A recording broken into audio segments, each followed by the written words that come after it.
कैसे?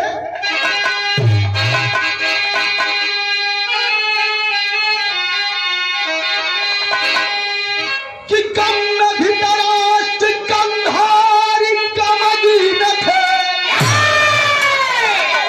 शुद्ध महाभारत में कान मारे गए,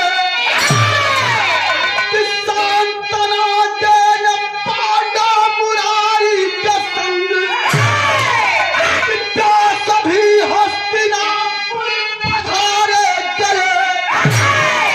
बोल धृतराष्ट्र मोहन से कातिल हृदय, इस जन्म का सजाए बता दीजिए, जन्म पाप मैंने न कोई किया, मनोहर खता त्याग दीजिए।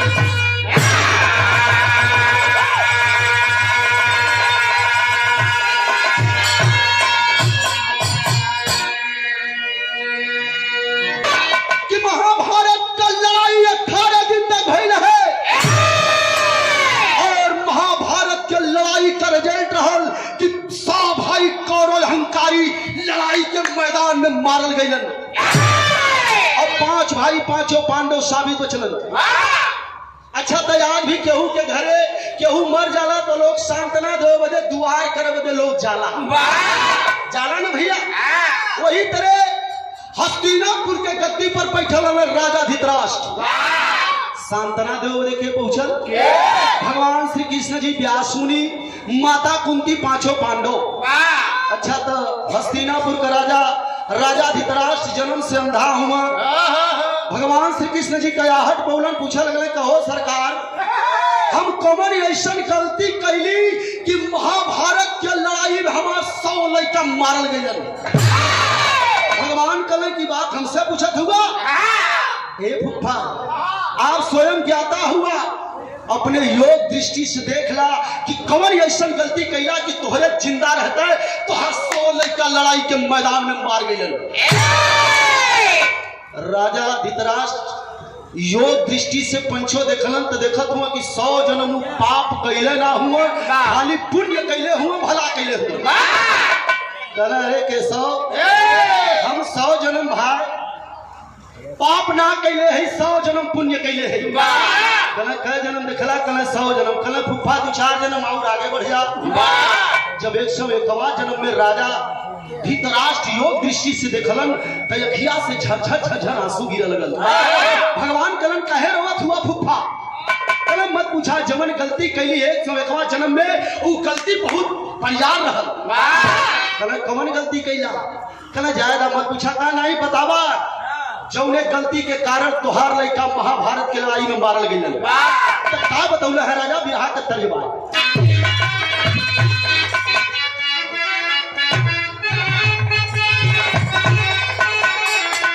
खेसारी लाल यादव की आवाज में आप लोग सुन ले हुई है। हमारे प्यारे लाल कवि जी ये गीत के लिखले रहल, कोनो दुल्हन का दर्द रहल, दुल्ही कले रहल कि मन करे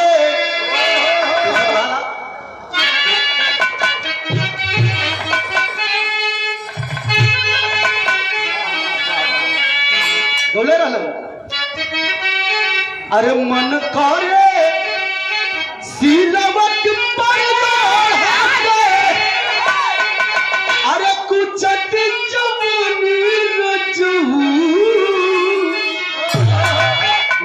लेकिन समय का भाव है। राजा बतावत हुए कि 101वां जन्म में गलती का कैली? का बतौलन? अरे 101 जन्म अरे हम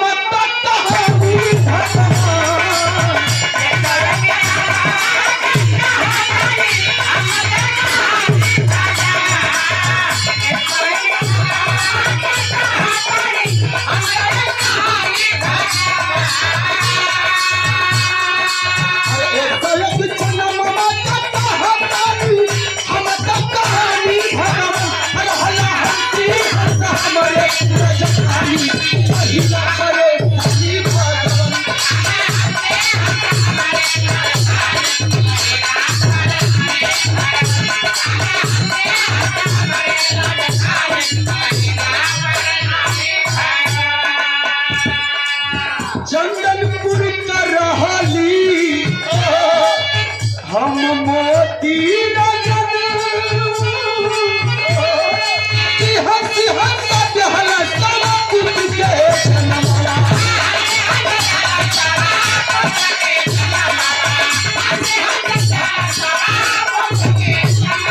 और खैली हम भोजन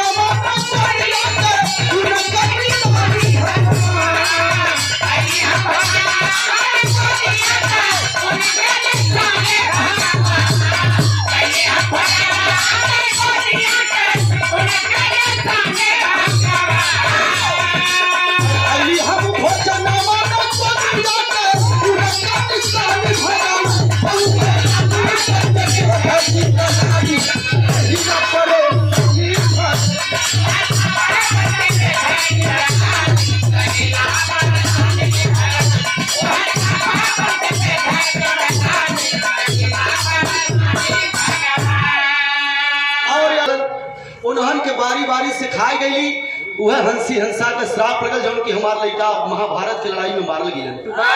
जब इतनी बतिया राजा सुनलन तो कहना रे बाप रे बाप हम इतना बड़ा पापी ना ना अब हम राजा तपस्या करे के तैयारी कैले राजा धृतराष्ट्र तबले उनकर गंधारी दुलही जौन बा कलाई पकड़ लेनी कलैया पकड़ के का कलीन भैया और दो गंधारी तक का करी है राजा से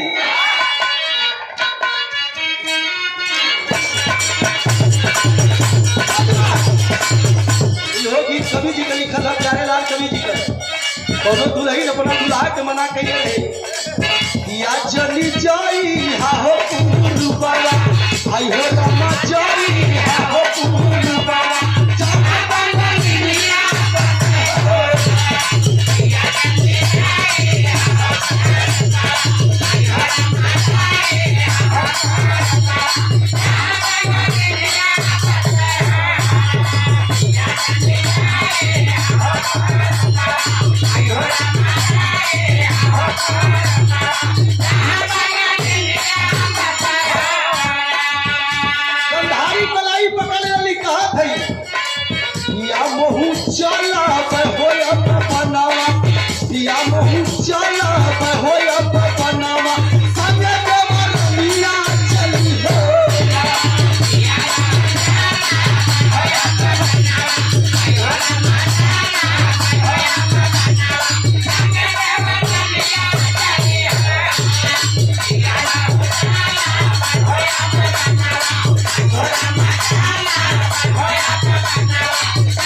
आई हो रामा पीतल पर हो महीनावा अमन लगल मिया भैली हो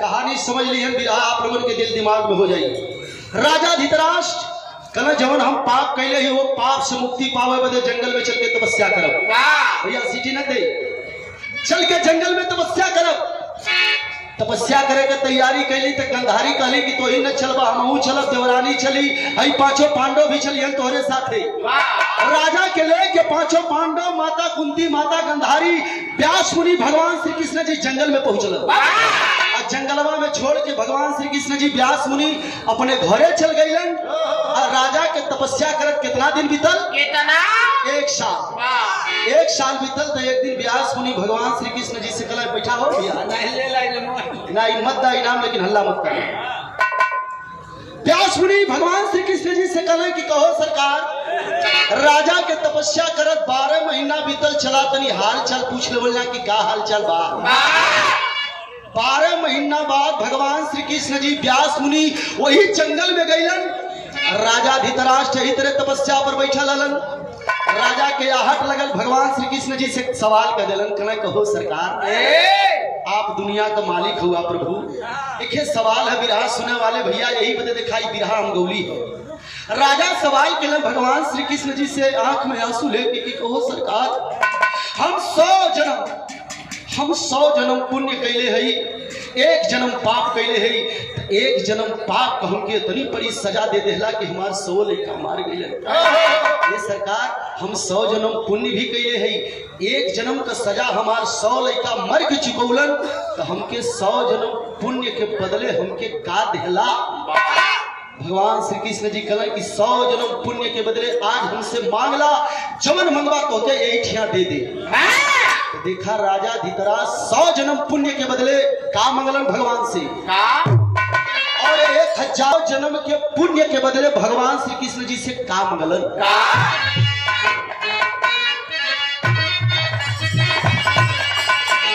कहलन की देखा दा मोरी जिगर का टुकड़ा, अरे देखा दा मोरी जिगर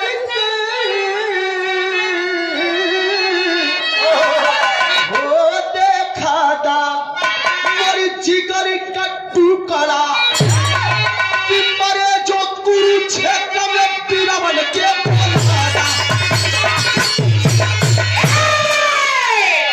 कहला 100 जन्म के पुण्य के बदले यह मांगत हुआ कि हे केशव, महाभारत के लड़ाई में जितना सूरवीर मारल हुमन, एक बार उन्होंने के बुला के दिखा दा।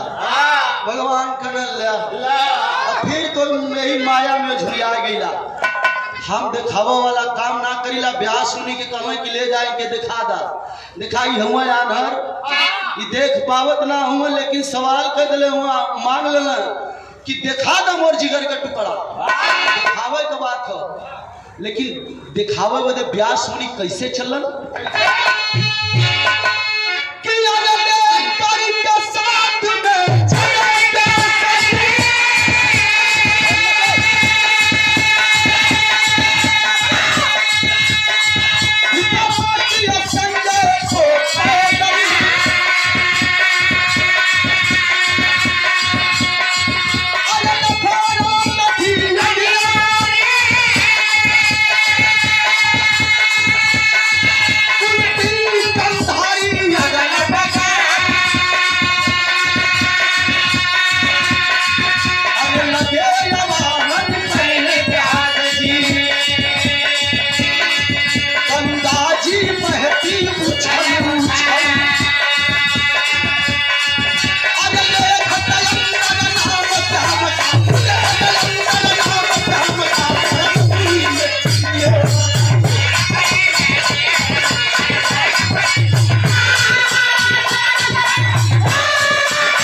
बाएं तरफ राजा के बैठा दिलन, दाहिने तरफ कुंती गंधारी 5 पांडव बैठ गए। अब व्यास मुनि कमंडल से पानी निकाल के और मंत्र के परोर के आकाश में फेंकलन। जब पनिया आकाश में गल तो कैलेश का हमारे बिरहा का आखिरी तर्जमा।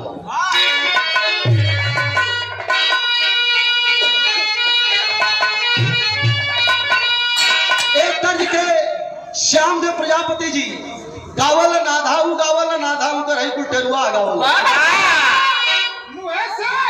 नहीं, अब कैसे गावल जला का आदेश का नहीं, आदेश कर देवली तो बाप बेटा मुआ दी गुरुजी वह बतिया हूं कर आदेश कर देवली तो बाप बेटा मुआ दी 3 घंटा का रिकॉर्ड है।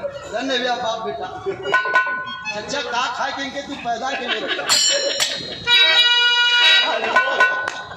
बोला क्या गावे आधाऊ गावे आधा कुलटेरुआ गावे तनी वही तरफ बन के आ जाएगा भैया।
जोनिया जब आकाश में गयल तो देखा कैलस का तनी पीर रस कलाई लगल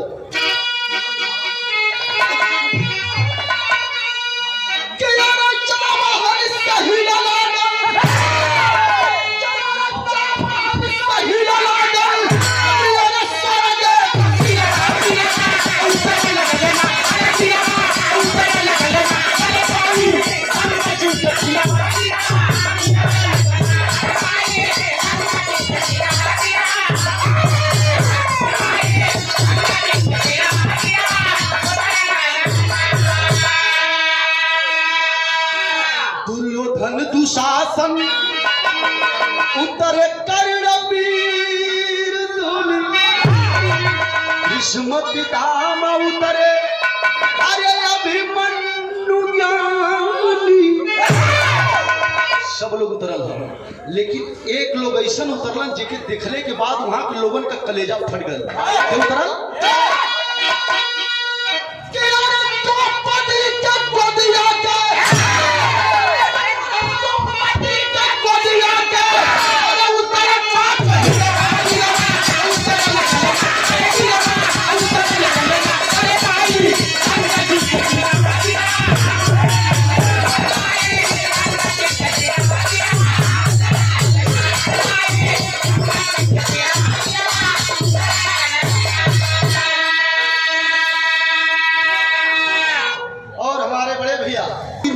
महाभारत के लड़ाई में और सब लोग जल्दी जल्दी वही नदिया के तीरवा उतरे लगल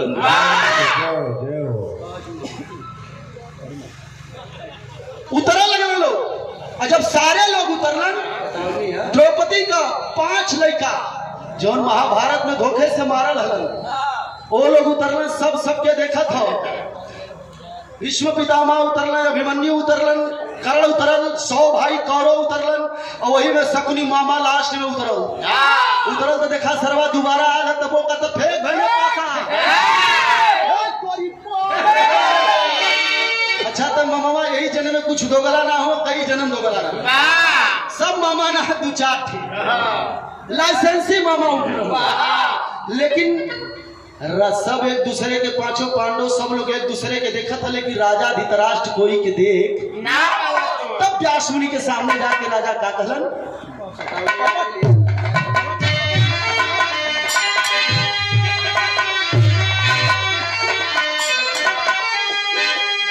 अरे अंधरा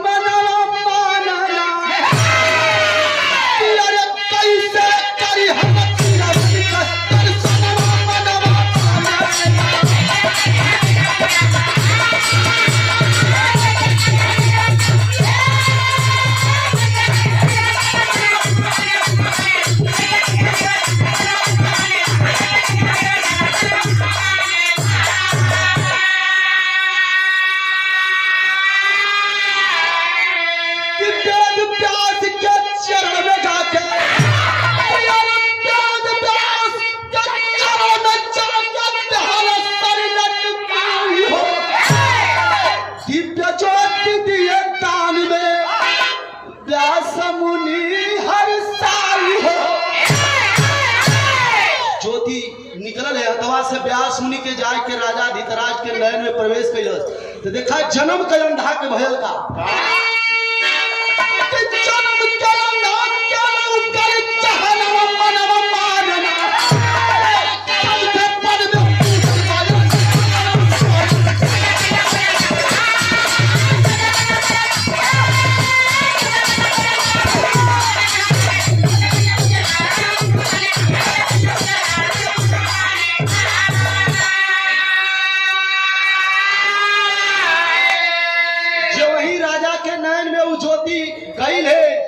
व्यास मुनि का राजा के लौका लगल जब राजा के चौथे पन में लौकल तो राजा सबसे पहले देखल के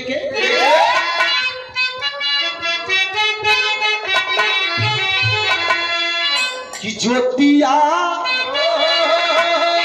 मिला लहीरा कि मौत तब दिखाइल बाबू भी तारा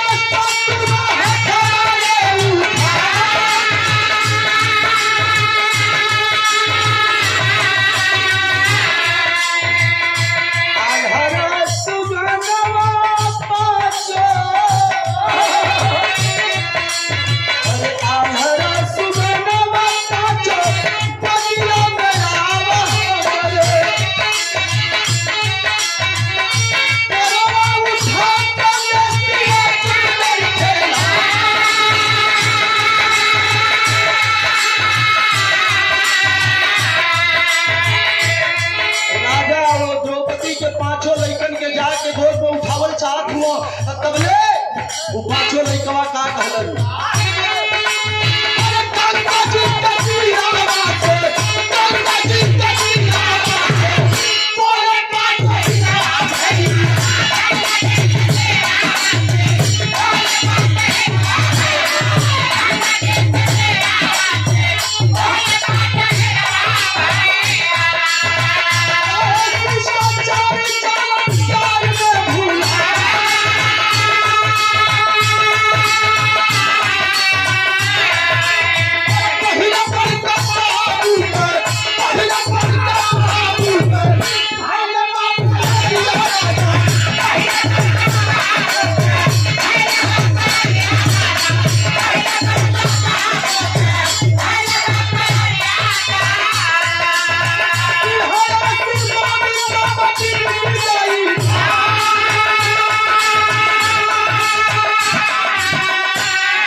निछोड़ हो राजा के चौथेपन में लौका लगल और राजा जाए के पांचों लइकन के ही तरह अखबार में उठावल चाहत हो तो पांचों लइकवा रोक रहे हे दादा हे दादा हे दादा ई का करत हुआ मालिक ई का करत हुआ कहो बड़कवा लोग बैठल है छोटके का सम्मान ई कहां के शिष्टाचार है दादा ई कहां के शिष्टाचार है ये दादा हमहन के मत दिखा अरे बड़का बाबू भीष्म पितामह बैठल हुवन जाके पैर पर गिर जाके जौन गलती भइल हो क्षमा मांगला बचल जिंदगी दादा तार दिहन।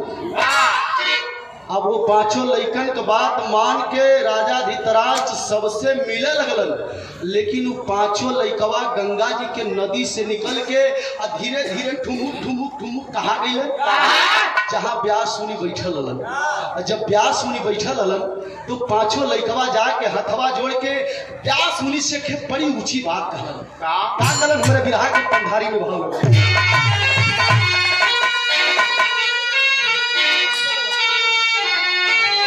भावी प्रधान हमारे बड़े जैसे काशीनाथ मेलसी साहब बतौलन और स्वर्गीय पंधारी दादा एक लाइन गा के बस आखिरी जय हमारे तरफ से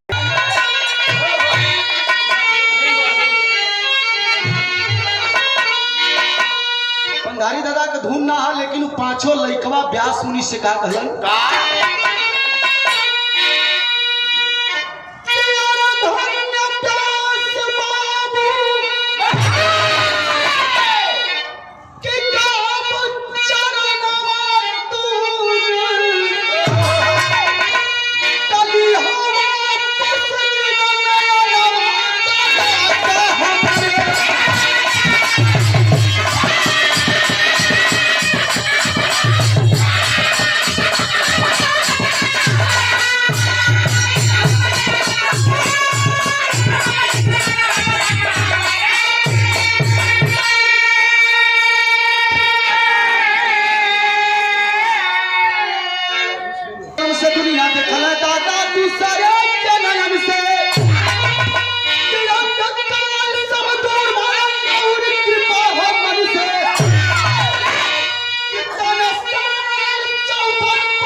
समय व्यास मुनि कहलन कि जितना स्वर्गवासी लोग धरती पर आयल हुवन चाह तो यहाँ रह सकलन नहीं तो उनकर इच्छा हो तो जा सकलन स्वर्ग में।